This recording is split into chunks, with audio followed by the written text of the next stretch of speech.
àjíṣe bí Ọ̀yọ́ là ń rí, Ọ̀yọ́ ò ní ṣe bí bàbá ẹni. Happy birthday Mrs. Oriyomi o, ẹ kú ọdún ẹ̀mí á ṣe púpọ̀, lọ́lá Olúwa ẹ ó ṣọ̀pọ̀dún o, ẹ kú oríire ẹ ó ṣọ̀pọ̀dún. Happy birthday Mrs. Oriyomi o, ẹ kú ọdún ẹ̀mí á ṣe púpọ̀, lọ́lá Olúwa ẹ ó ṣọ̀pọ̀dún o, ẹ kú oríire ẹ ó ṣọ̀pọ̀dún. Happy birthday Mrs. Oriyomi o, ẹ kú ọdún ẹ̀mí á ṣe púpọ̀, lọ́lá Olúwa ẹ ó ṣọ̀pọ̀dún o, ẹ kú oríire ẹ ó ṣọ̀pọ̀dún. Happy birthday Mrs. Oriyomi o, ẹ kú ọdún ẹ̀mí á ṣe púpọ̀, lọ́lá Olúwa ẹ ó ṣọ̀pọ̀dún o, ẹ kú oríire ẹ ó ṣọ̀pọ̀dún. Mrs. Oriyomi àbáyíyọ̀ o, long life and prosperity ní akínyìn o, ẹ̀mí á ṣe púpọ̀ ọdún láyé o, ẹ kú oríire ẹ ó ṣọ̀pọ̀dún.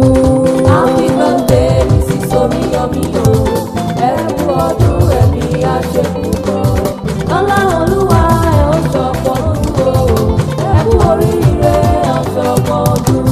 Ògbó kábákábá ṣáni nìkan lábàáhùn o, àgbórapòrò ṣáni ti gbìn o, ó ti ṣọdún yìí wàá tún ṣe tẹ̀mí, lọ́lá Olúwa ẹ máa pẹ́ fún wa.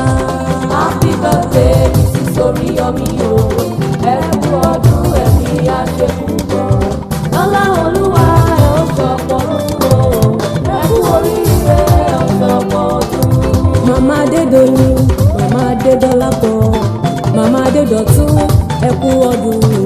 Aya Ṣódé, ẹ kú ọdún o, lọ́lá Olúwa ẹ ó jẹun ọmọ, nítorí ọlọ́jọ́ ìbí ẹni ló jẹ́ ń sọ wípé ìwòyí èsì làjọ ń jó, ìwòyí èsì làjọ ń jó, mo dúpẹ́ Olúwa pẹ̀lẹ́ ògbénu mi, ìwòyí èsì làjọ ń jó, ìwòyí èsì làjọ ń jó, ìwòyí èsì làjọ ń jó, mo dúpẹ́ Olúwa tilẹ̀ ògbé mi, ìwòyí èsì làjọ ń jó. Màmá Mojisọla Abidogun ló sọ wípé ìwòyí èsì làjọ ń jó, ìwòyí èsì làjọ ń jó, mo dúpẹ́ Olúwa tilẹ̀ ògbé mi, ìwòyí èsì làjọ ń jó. Ibi tí yóò gbà kọjá àwọn kan gbà bẹ̀ sọdá, oúnjẹ tó mára ẹ̀dán làwọn kan jẹ tẹ̀mí bọ́, ohun tó jẹ́ bàbàrà fún wọn ló fi ṣàrà fún wọn, torí ọ̀rọ̀ ànúgbà ní, ọ̀rọ̀ ànúgbà ní. Irú ìrírí tí ó rí làwọn kò rí, àjíṣe bí Ọ̀yọ́ là ń rí. ṣùgbọ́n àánú tí ó rí làwọn kò rí gbà.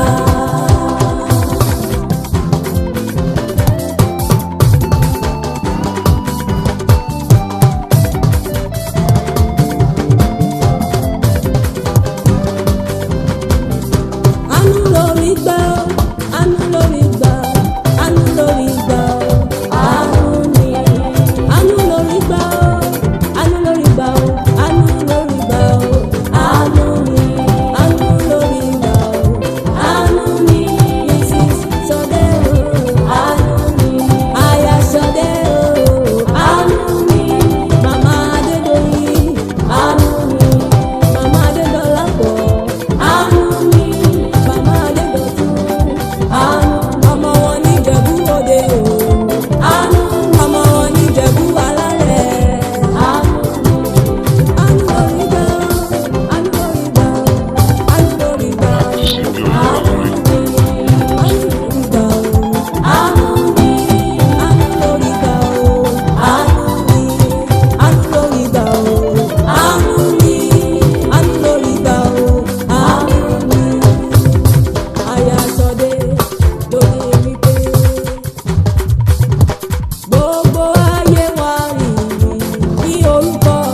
ti ràn ẹ́ lọ́wọ́.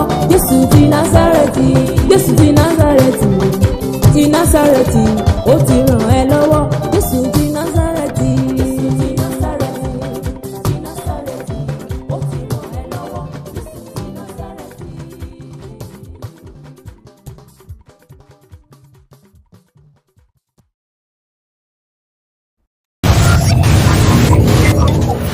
Àti ṣe bí Ọ̀yọ́ là á rí, Ọ̀yọ́ ò ní ṣe bí bàbá.